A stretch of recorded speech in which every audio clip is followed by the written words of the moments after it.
بجرنته بكالبته بفقره أكيبو أبز قدس بوتا أبز قدس قالوا غنأك فقيد لنا أيما كبر مسقانا بفطارنا يكون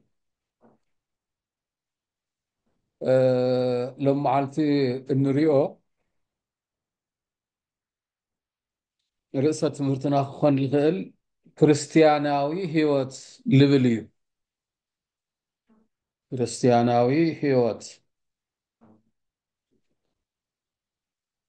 كريستياناوي هيوت تنولد انتلنا انتا اينا خنمهار نخل كاوز كريستياناوي هيوت زين كريستياناوي هيوت لمهرنا ملسيلنا ناي ود سبت انت هيوت انتاي كامل مسل نرئي لخلنا نجر خنبريو ناسب انت هيوت انتاي يمثل እንግዲህ ና ወድ ሰብ ጥንተ ህይወት ትንርኢ እንተለና ወድ ሰብ እግዚአብሔር ብኸመይ መልክዕ ክፈጠሮ ብኸመይ ሁኔታ ፈጠሮ ልብል ኢና ንርኢ እግዚአብሔር لفطرته فطر انتلو بملكعو بعينته فطيروا لسب ግን بأرأيو بمثاليو وين بأمثالو فطيروا مصحفهم زي بلنا ويبي እግዚአብሔር ንግበር ሰብአ በአርአያነ ወአምሳሊነ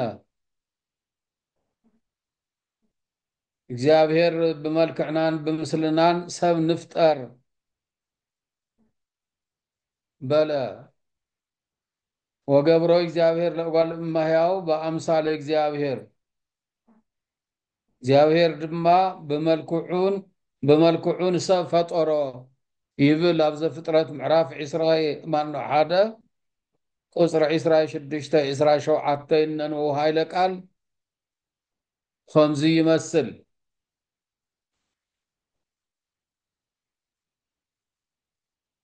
ናይ ወዲ ሰብ ጥንተ ህይወት ብእግዚአብሔር ኣርአያን ኣምሳልን ተፈጠረ እዩ እንድሕር ኢልና ከመ እዩ ለእግዚአብሔር ብክመስሎ ዝኽእል ከመ እዩ እግዚአብሔር ይመስል እዩ ብእግዚአብሔር ኣርአያ ብእግዚአብሔር ኣምሳል ተፈጢሩ ክበሃል ዝኽእል ልብል ነገር ክለዓል ግቡእ እዩ እግዚአብሔር بملكوتاوي ባህሪው ልመስሎ የብሊ ነገር ግን ካፍተን ባህሪያቱ ለወድ ሰብ ለሃቦ ጸጋንዮ ህይወትንዮ እንታይ እዚ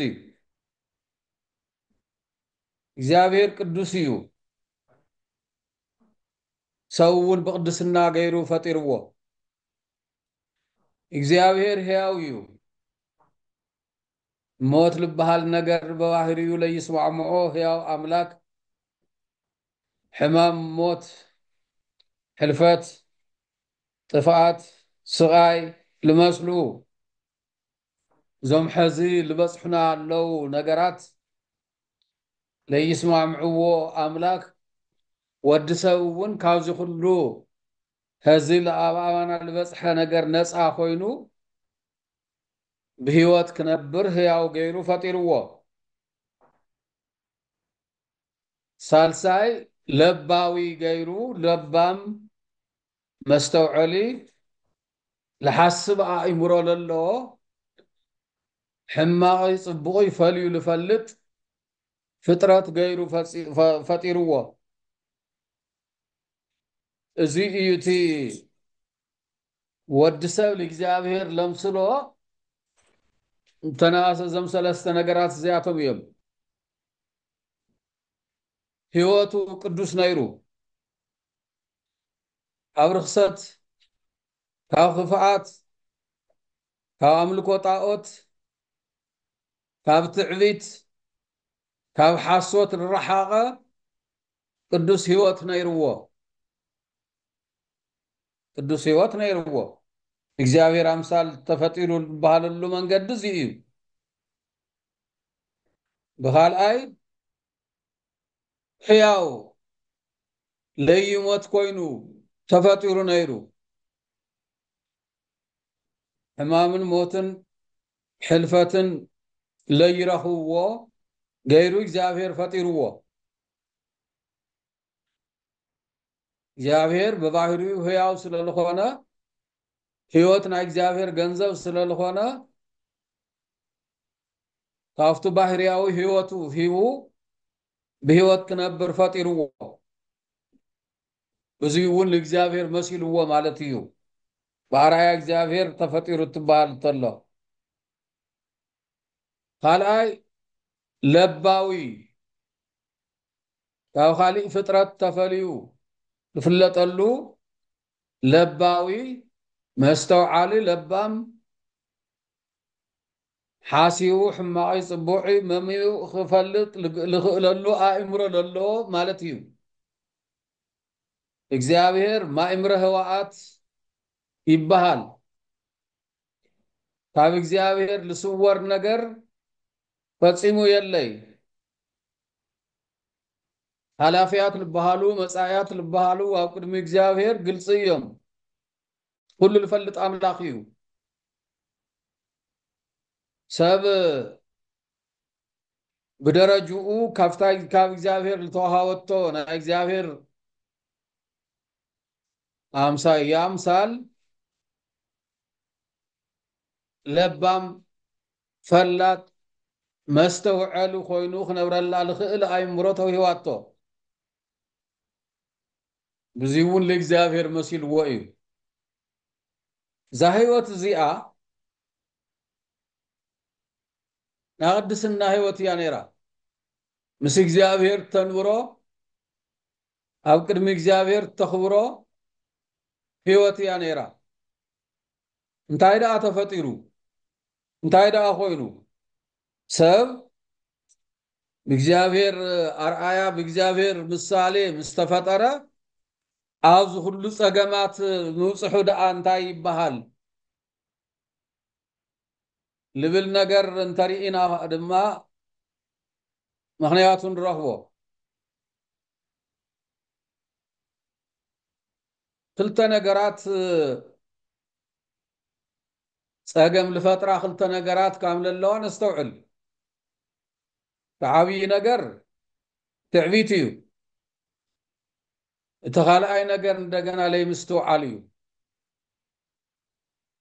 بتعبيت الودقة ديابلوس يو ديابلوس بتعبيت الودقة ما نم بلمسألو مخنيات تيكون بلمسألو سبب تيكون ما نم مسحيتوان تيكون بتعبيتو كابلبو بلمسأ حماق نجر ايو الودقة كاب زابير التفليه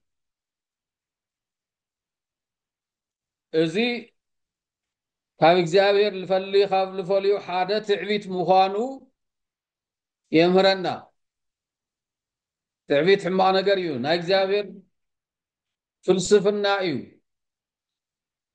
ና ዲያብሎስ ፍልስፍና እዩ ይቅርታ ዲያብሎስ ለምጽኦ ክፍኣት ተንኮል ልወደቐሉ ተንኮል እዩ ኣብ مصحف إسائياس معراف 14 كاب قصري تناسخ 12 لله جمرو 5 يبلنا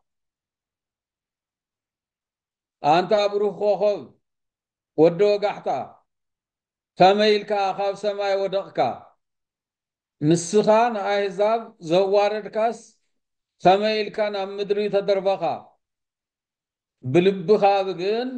بلبخاون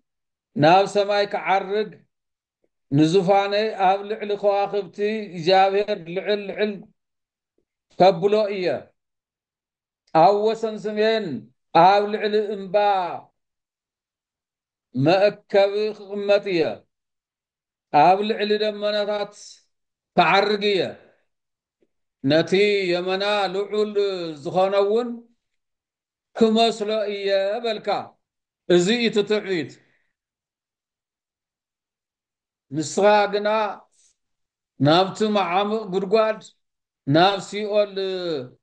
وردها ويم وردكا زياتها سيطان ويم ديابلوس لودقلا تعبيتيا بتعبيتو لإግዚአብሔር كمسلو إيه تلتو هاو خبري لنقاسو مسيلو سلال ترأيو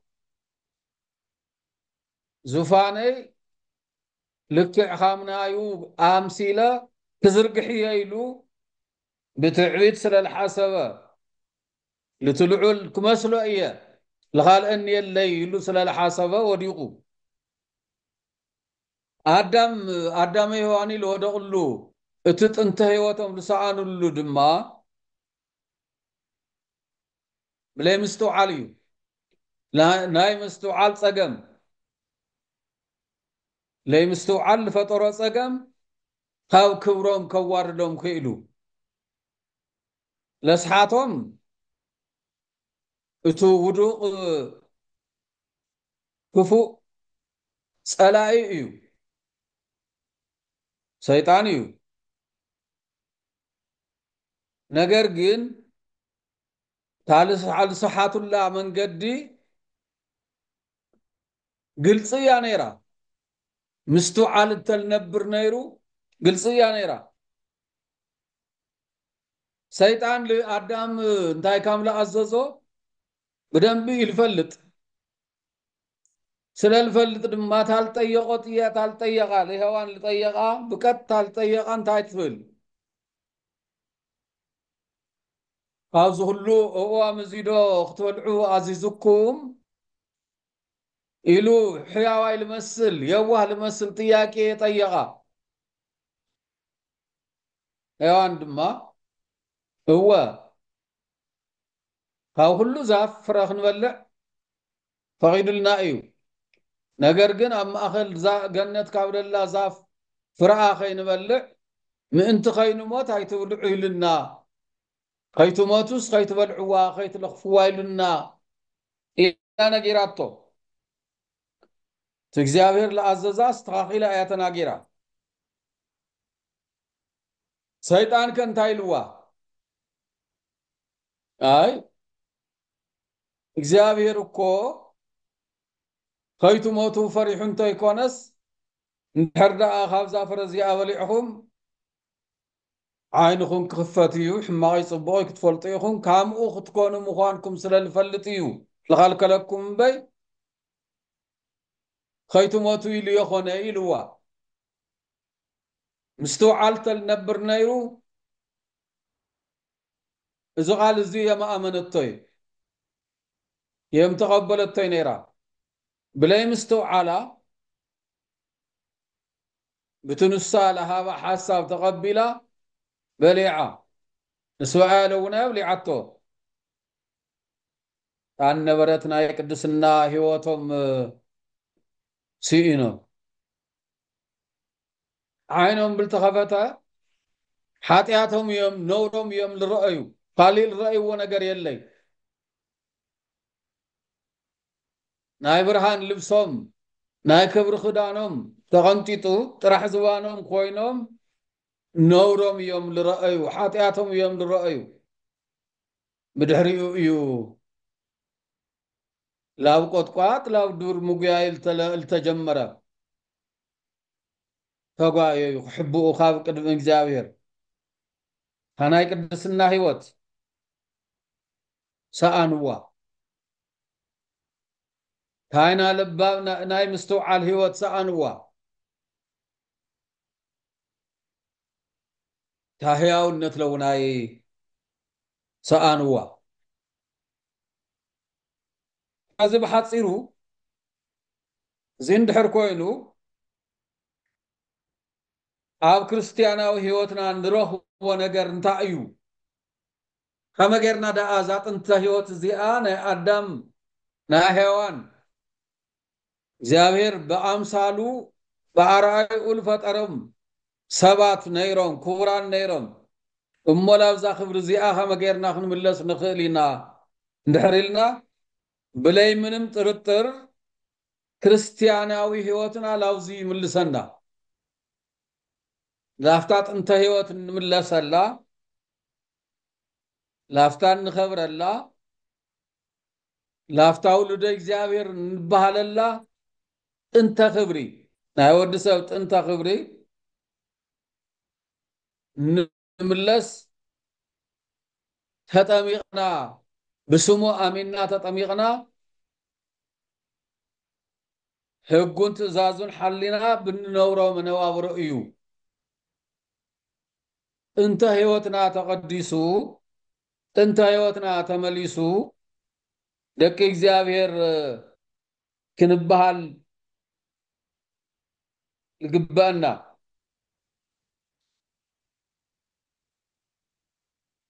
ቅዱስ ዮሐንስ ከም ዝጸሓፎ ኣብ ወንጌል ዮሐንስ ምዕራፍ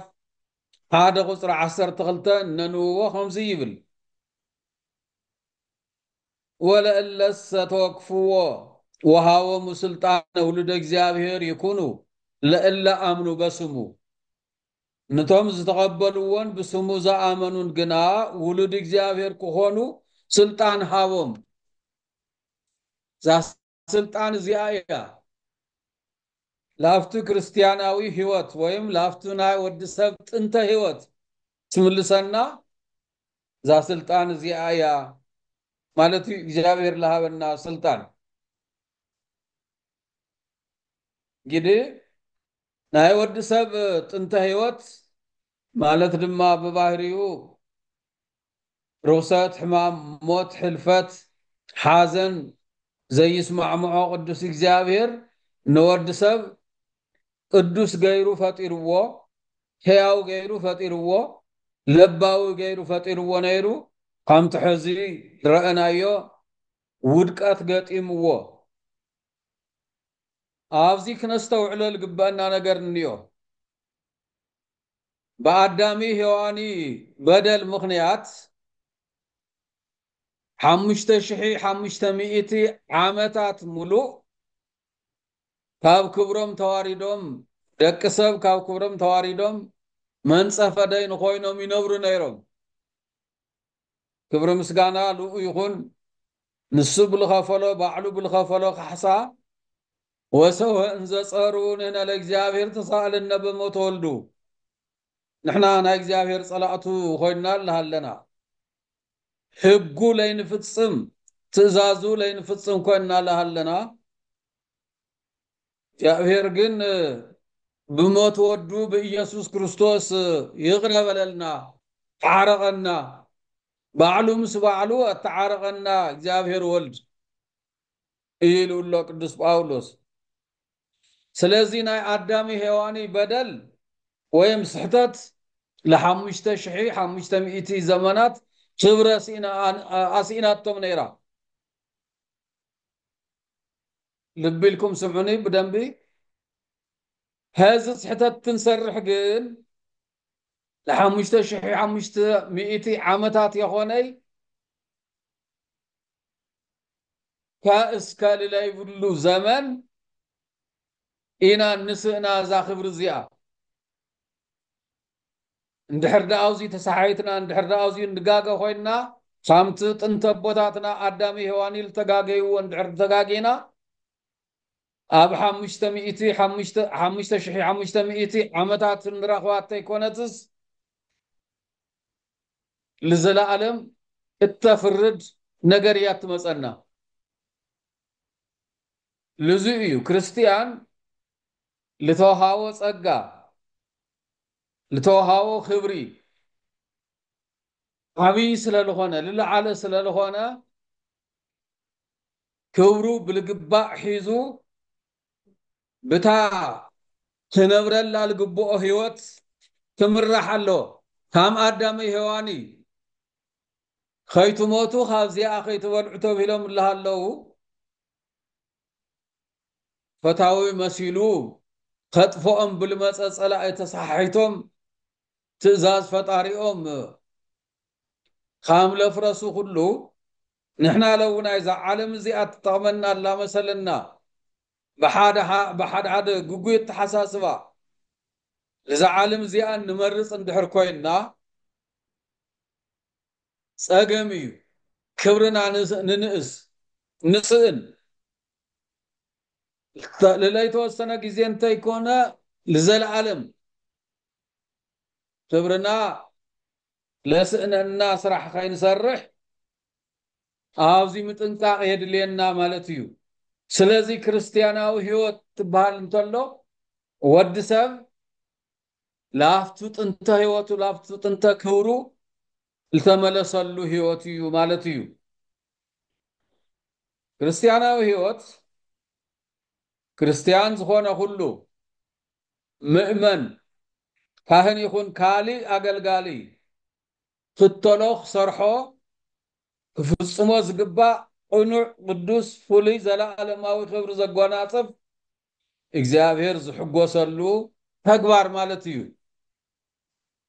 ክርስቲያናዊ ህይወትና ክምራሕ ልግብኦ ብዙይ እዩ እግዚአብሔር ልሕጎሰሉ ስራሕ ድየ ዝሰርሕ ኣለኹ ወይስ ጎደሎ እኒአኒ ብምንታይ እግዚአብሔር ይሕጉሶ ኣለኹ ብምንታይ ከእግዚአብሔር ይሕዝኖ ኣለኹ ኢልና ዓርስና ላመርመርና ንነብረሉ ህይወት እዩ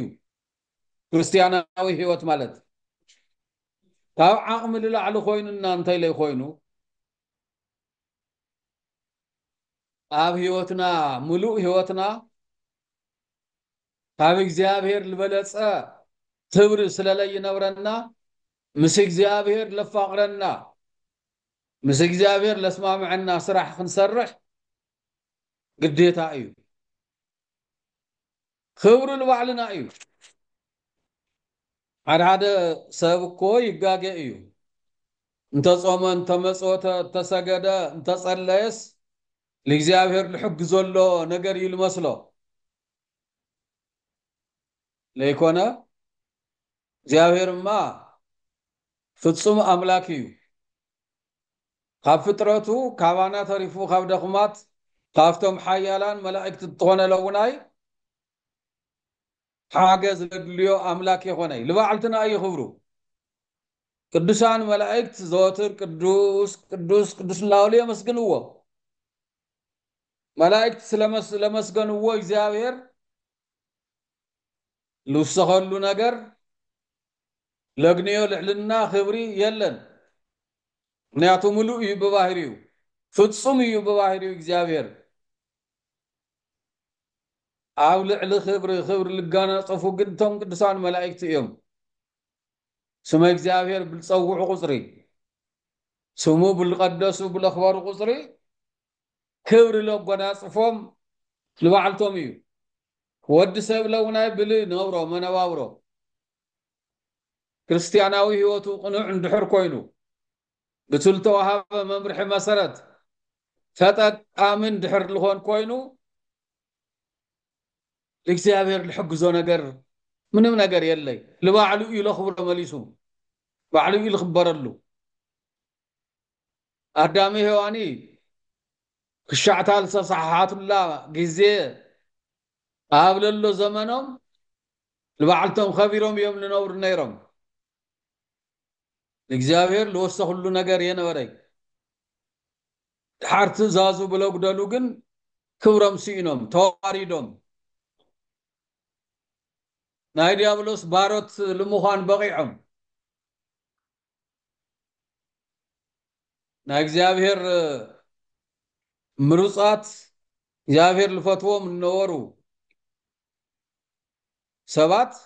ናይ ዲያብሎስ ባሮት ልምዃን በቂዖም ብስሕተቶም ምክንያት ብለይ ምስተውዓሎም ምክንያት ስለዚ ክርስቲያናዊ ህይወትና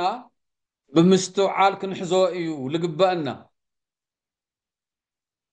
بمستوعال كنحزو يقبأنا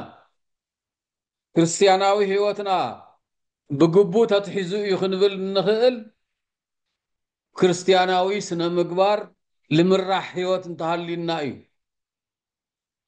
كريستياناوي هيوت لمرح هيوت اندينا مبال النخيل تأزازات اكزابير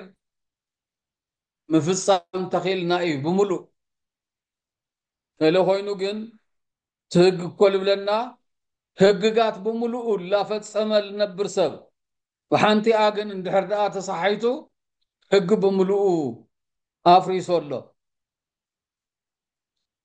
وسون يخون يتقبارنا خون لله صوم صلوت سجدات مصوات قبو إيو أرلاي إيو نجر جن بو توسينا كيم حيزنا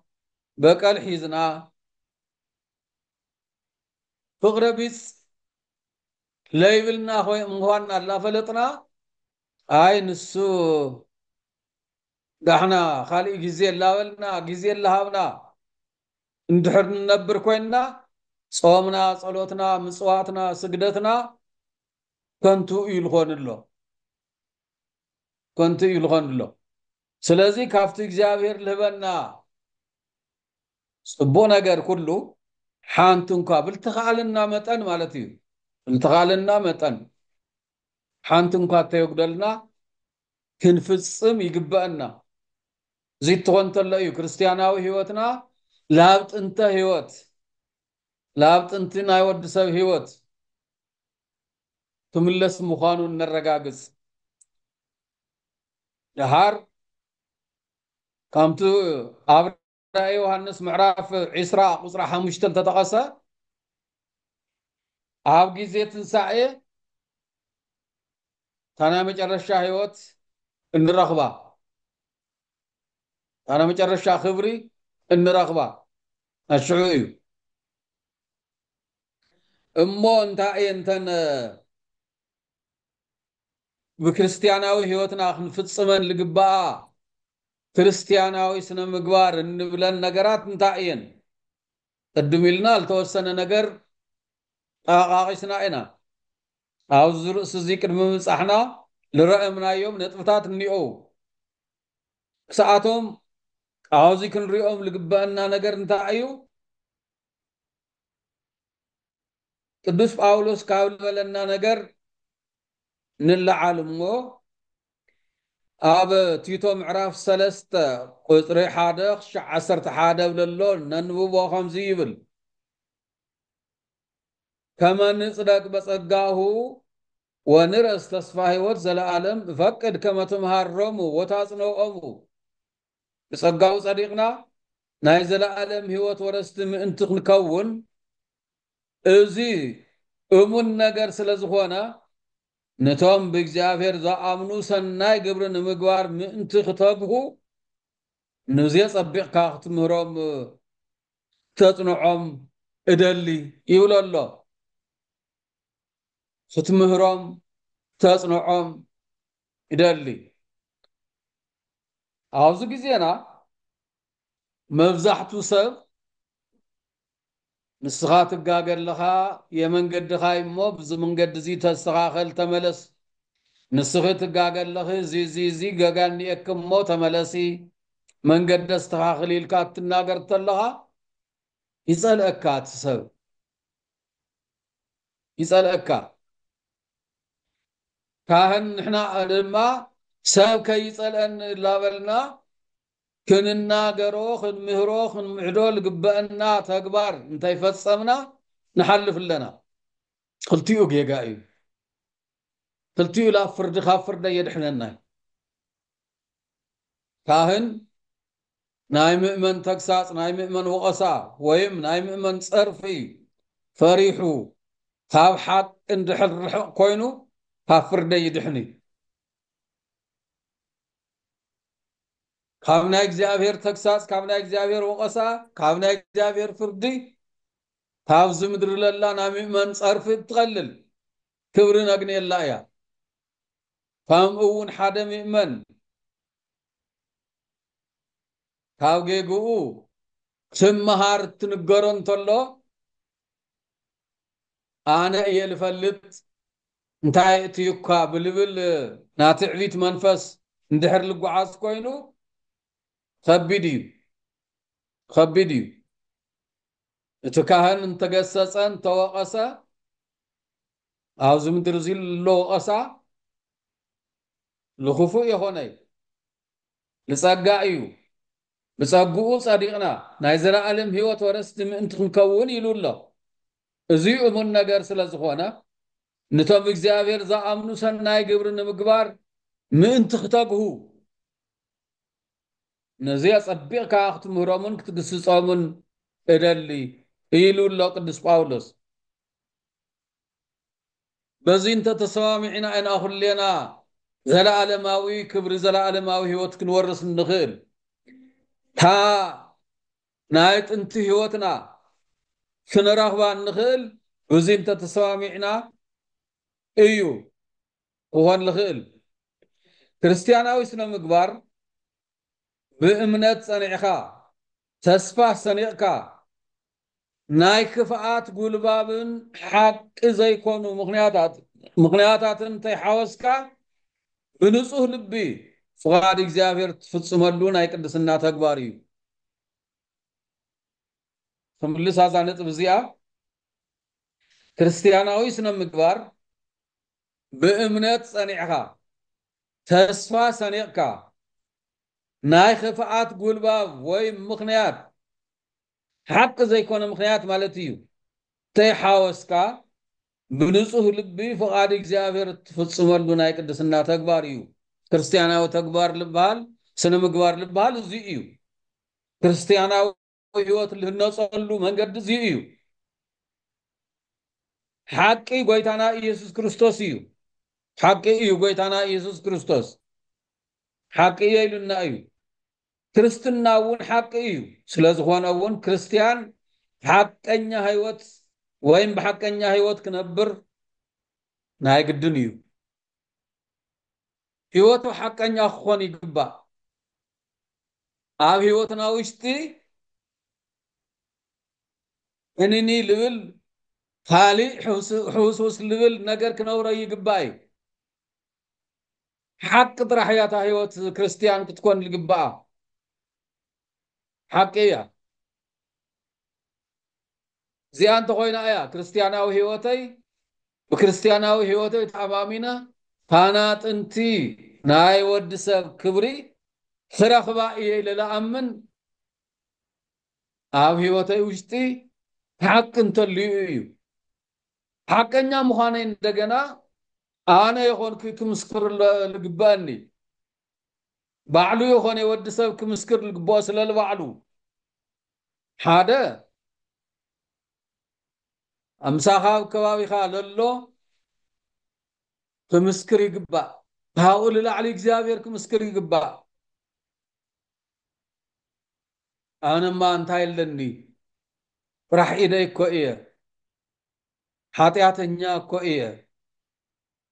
لتنعاقو منن كوئية ايام لو لتنقدسان بوتاتنا تنقدسان النتاتنا زي مجلس يوم ታይኔኒ ኣነ ብኢደይ እንታይ ኣሎ ታባየ ልርከብ ቁም ነገር እንታይ ኣሎ ብዙሕ ቁም ነገር ልሃሎ ብዙሕ ናይ ቅድስና ተግባር ናይ ቅድስና ስራሕ ላሰርሑ ኣነማ እንታይ እኒአኒ ጥራሕ ኢደይ ዳኾንኩ ይብሉ እዚ ናይ ቅድስና መግለፂ እዩ ኣባና እዚ ይከኣል ደይከኣሊ ኣፀጋሚ ነገር እዩ ሓቂ ልምንጋር أصدقائي إيو نيشتي نقريا إنبا مسيلات ترأينا نيشتي سرحنا أبقد معايننا لأنا إنبا مسيلات ترأينا مو من كاماي أو لبل تصحنا جيغا إيزي جيغا إيو سلازي ويتانا حق الشعل خونا نحنا لوناي بحق إيه واتنا خنمرح يقبالنا أهلو خمزي يبل نجركم هو ويكع أيكونن دا أيكونن بر كاوزي زحالة جنا خافتي خفو يقول له أما تيوس حمشتس خلاص أي شو عطي زياياتا ناي كريستنا هيوت تبال نجركم حق التخوينو حقي حق التلي خوينو يخوني تنولي يلتأززنا ببزوح بالحات ببزوح مخنيات هيوتنا بالفتاتن هيوتنا بالبلاشي لبامات لا مثلا لبعلتنا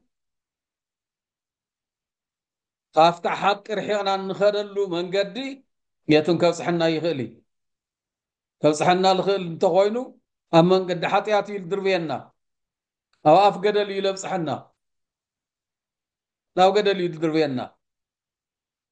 قالي الجنة تغمي اللي قدامي هواني لو قدل أفدق قدل يلحدقهم ديابلوس سلازي حقي يوتي كل نجرنا خون لله هيوتنا خون لله حقي كامنا ديابلوس رعوت حارات توت حايل إياه كامنا ديابلوس أرعوت حارات توت حايل إياه كاب حاتيات رعوت مالتيو ويبيلهم وجزي يسوس لألا عمن بطو أيهود أنتم ونيل أمن بركم وبقالي بأمان أردائي أنتم وتأمروا والصدق وصدق نيتها جئزكمو يسوس نتنبؤوا زأمنوا أيهود نسخاتكم بقالي انت صنعهم بحق دك مزامرتئهم نحقون كتفلتوا وايهم نتحقون حرقتوا صكم يا بلوم يبلنا ونجيل يوحنس معراف شمونت سلاسان حادن أو سلاسان كلتن لله هاي لك قال زي إيتي خستو على القبؤ بهوتنا نقتلو القبئنا نتحقي تهتكون يا حرق توصوكم يا كم منتاي كحاتيات كمنا ديابلو سرعوت حرق توصوكم يا لازين نخبر الله من قد حق يا مالتيو سدناي ناغبركم ناي عاشاتات ويم ناسنفات كمتو زربا سوق كتبلو فقاد እግዚአብሔር ይሞ ከመገልገልት እግዚአብሔር بحارነት ንበሩ እንበር ነቲ حارነትስ መጎልበቢ ክፍአት አይትግበርዎ ቀደማይ ጴጥሮስ ምዕራፍ 2 ቁጽሪ 15 ዘሎ እዩ ካሊ ሕግጋትን ትእዛዛትን እግዚአብሔር ምሕላው ግዴታ እዩ ከመ ጌርና ኢና ንፈልጦ ሕግጋትን ትእዛዛትን እግዚአብሔር እላፈጸምና ምዃንና ከመ ጌርና ኢና ንፈልጦ ኣብዚ ሓደ ልፈታቶንና ነገራት ከጋጥሙ ይኽእሉ እዮም ሓደ ምሁር ሕጊ አይሁዳዊ መንእሰይ ንጎይታና መድኃኒና ኢየሱስ ክርስቶስ ናይ ዘለዓለም ህይወት ክወርስስ እንታይ ሰናይ ግብሪ ክገብር በሎ ኢየሱስ ከዓ ከምዚ በሎ ናብ ህይወት ክትኣቱ እንተደሊኻ ትእዛዛቱ ሓሉ ኣይትቕተል ኣይትዘሙ ኣይትስረቕ ብሓሰት ኣይትመስክር ኣቦኻን እኖኻን ኣኽብር ንምብፃይካ እውን ካብ ነብስኻ ኣኽብሮ በሎ ዘን ሕግጋት እዚኣተን እየን ከምኡውን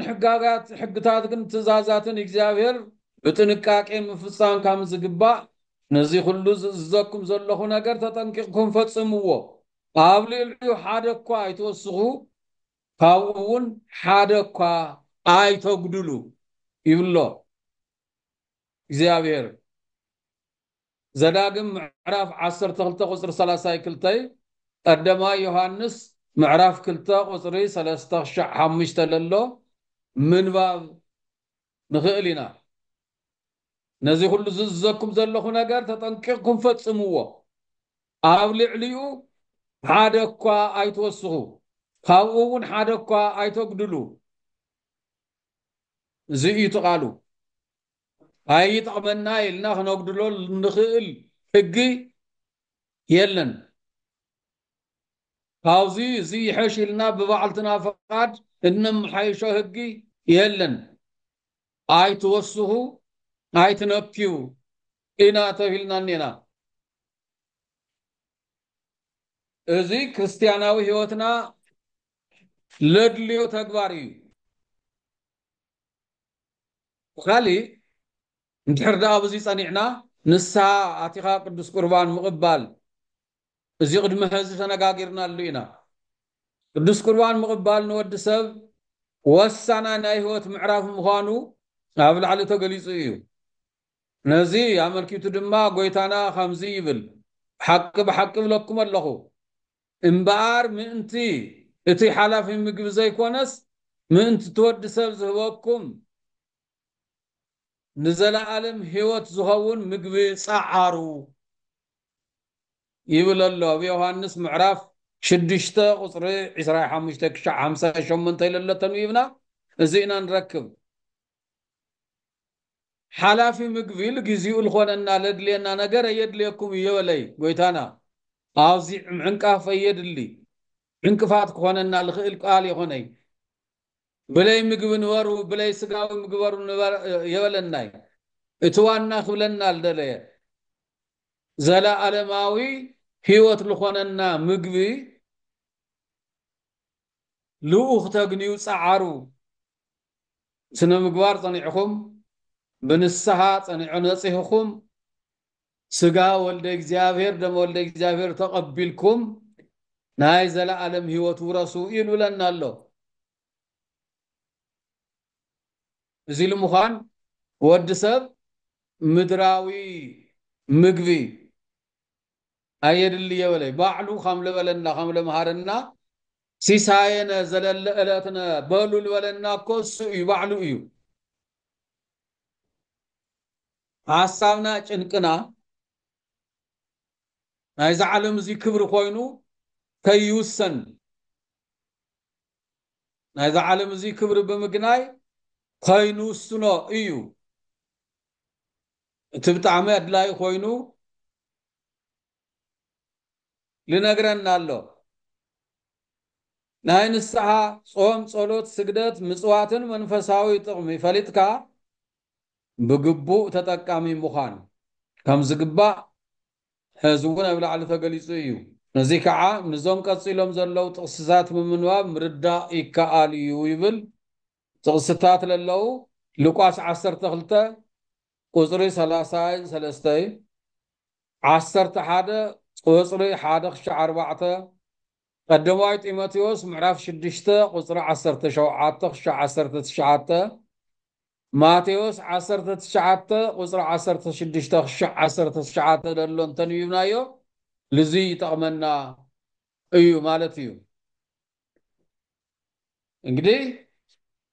ክርስቲያናዊ ስነ ህይወትና ያው ብዝኸምዚ ልበለ ቅኑዕ መንገዲ ተመሪሕናዮ እታ ናይ ጥንተ ክብርና እንረኽበላ መንገዲ እዚኣ እያ በዚ ተተኻቲልና እዩ ጥንተ መንገድና ቅኑዕ ክኾነልና ልኽእል ስለዚ ፍቅረ ቢጽ እንድሕር ለየሎ ኮይኑ አቦኻን ነኻ ምኽባር እንድሕር ለየሎ ኮይኑ ኩሉ ነገር ፍቃድ እግዚአብሔር ተይኮነስ ብፍቃድካ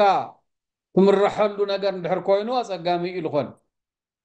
እዚ ከይነብር እዩ መጽሓፍቲ ልምሁራን ኣለዉ መጽሐፍቲ ምክትታል ለድልየና ልዚ እዩ ስለዚ ኣብ ልቕፅል ፍቅረ እግዚአብሔር ይፍቅረ ወገኒ ልብል መልዓል ጌርና ክንሪኦ ኢና እንትስለሉ ኢና ለህዘብ እዚ ከኣኽለና እዩ ምክንያቱ ጥያቄ ልኾን ጊዜ ክሓድገልኩም ኢለ እየ ኣኽለና ልብለኹ ጥያቄ እንድሕር ለይብልኩም ያው ምቕፃል ይከኣል እዩ ወስብሃት ለእግዚአብሔር ተባረኹ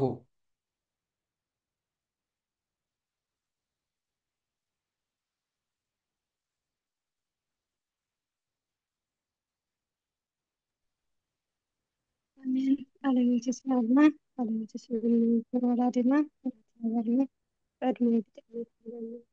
ናውን ሰምዓና ነገር ኣምላኽ ቅዱሳን ይሕግዘና። እሺ ዓመቱ ክብሪ ወላዲና ልወልና ወለለና ዘለና ነፅሓፍ ኢድና ነውፅእ ንቐፅል።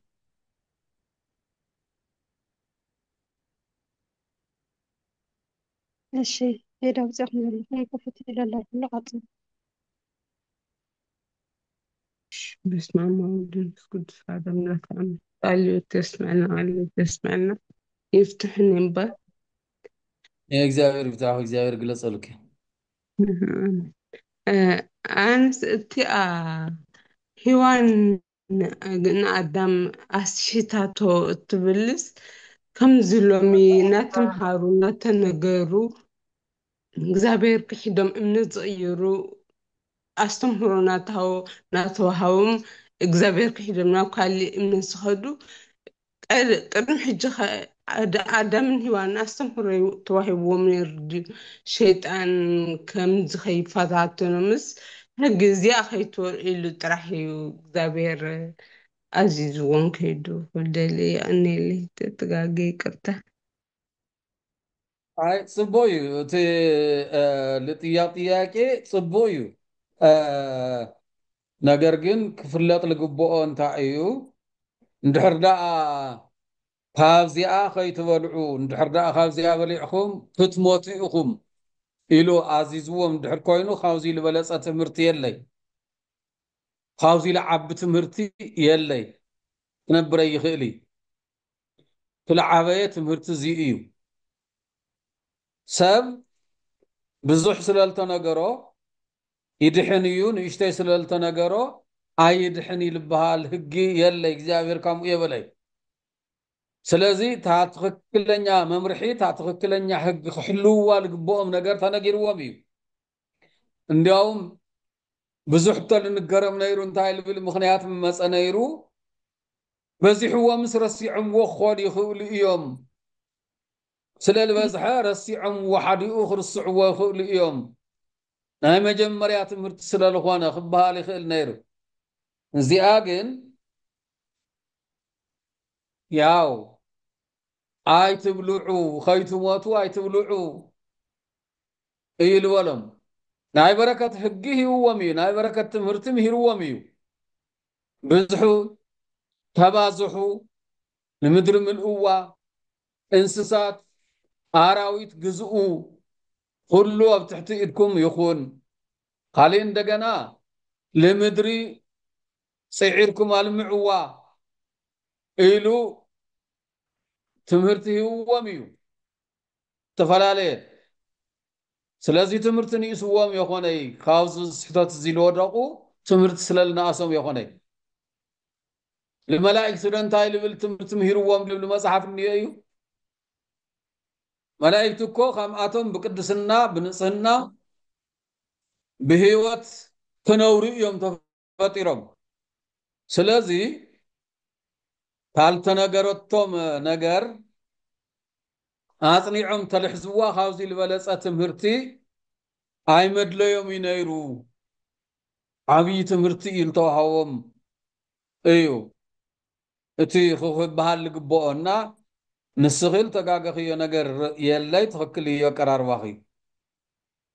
ሓቁ ግን ከምዚ እዩ ክብል ደልየ እየ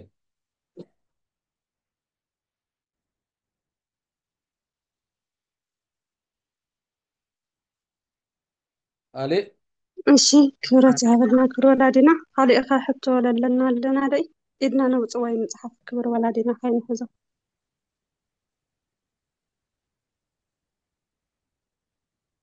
ሕቶ የለይ መስለኒ ክብሪ ወላዲና ኢድ ለውፀ እውን የለይ ልሓተተ እውን ብፅሑፍ የለይ ጽቡቅ እዩ ኣነተን ጥያቄታት ምናልባት ንስኻትኩም እንታይ ርእቶ ከም ዘለኩም እንተይለይፈለጥክለውናይ ኣነ ግን ተን ልመፃ ጥያቄታት እስከ ምህራ ይኽእላ እየን ኢለን ስለለኣምነለን ፈትወን እየተን ጥያቄታት ክመፃ ኣይ ካብቲ ልወሃብ መልሲ ብዙሕ ተጠቀምቲ ይኾንና እንተኢልኩም ኣይትግደዱ እዩ ምንም ለገድደኩም ነገር የለን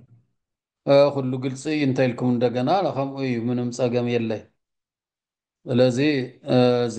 እንድሕር እዚ ጥያቄ ኣሎ እዚ ይኣኽለና እግዚአብሔር ጉባኤና ባሪኹ ልዛ ሰዓት እዚኣ ስለ ለብፅሐና ክብሪ ምስጋና ልኡ ይኹን ብብለለኹም ሞት ብለለኽንኦ ተባረኻ ተባረኹ እግዚአብሔር ይባረከቱ የብዝሐልኩም በረከቱ ይዓድልኩም ዘመኑ ናይ ሰላም ዘመን ይግበረልና ክፉእ ነገር የርሕቐልና ሰላሙ ይሃበና ለህዝብና ለሃገርና ለትግራይ ሰላሙ ምሕረቱ ይቅርትኡ የውርደልና ካብ ክፉእ ነገር እቶም ልሞቱ ኣሕዋትና ኣሓትና ለዓዶም ኢሎም ለዓደን ኢለን لتسوء كلهم جنة من قصة السماوات يورسلنا فاودا قم حزن يصورنا እግዚአብሔር አው ነዘው ሰማያት ይልናን ለምነው አቡነ ዘበሰማያት ይትቀደስ ስምከ ትምጻእ መንግሥትከ ወይኩን ፈቃድከ በከመ በሰማይ ከማሁ በምድር ሲሳየነ ዘለለ ዕለትነ ሀበነ ዮም ወኅድግ ለነ አበሳነ ወጌጋየነ ከመ ንሕነኒ ንኅድግ ለዘአበሰለነ ኢታብአነ እግዚኦ ውስተ መንሱት አድኅነነ ወባልዐነ ሎኬ እስመ ዚአከ ይእቲ መንግሥት ኃይል ወስብሐት ለዓለሙ ለዓለም አሜን። በሰላም ቅዱስ ገብርኤል መልአክ የማርያም ሰላም ለአንቺ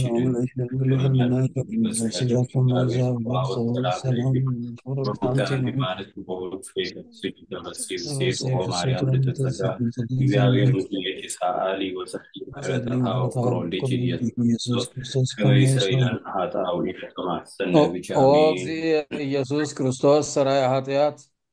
ስራይ ኃጢአቴ ወኃጢአተ ኩሉ ህዝብከ እማ ይሰራ ኃጢአት እግዚአብሔር ይፍታሕኩም እግዚአብሔር ይባርክኩም ተባረኹ ያብር ምስኻቱም ይሁን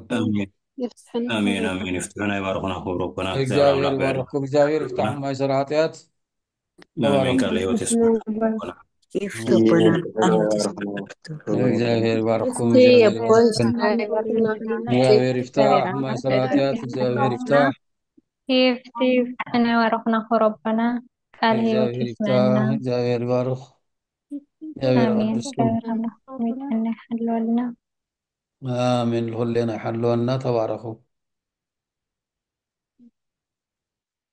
يفتحنا يباركنا وربنا عليه يسمعنا እግዚአብሔር ይባርክኩም يفتح ربنا يفتحنا يباركنا ربنا እግዚአብሔር ይፍታሕክን እግዚአብሔር ይባርክክን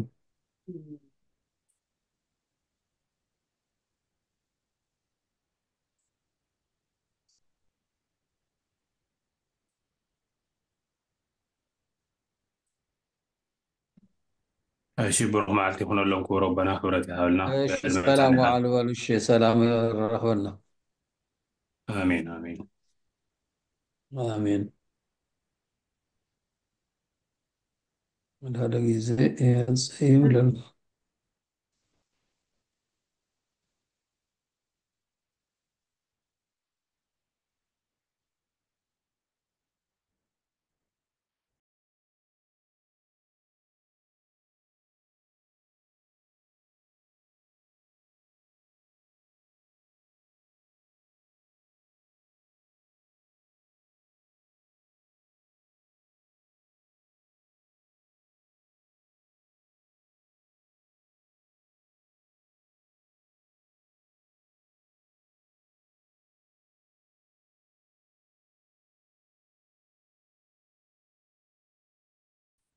رجع لما يسمع كلها تفهم بعد كرجونا ورديا بس كفاية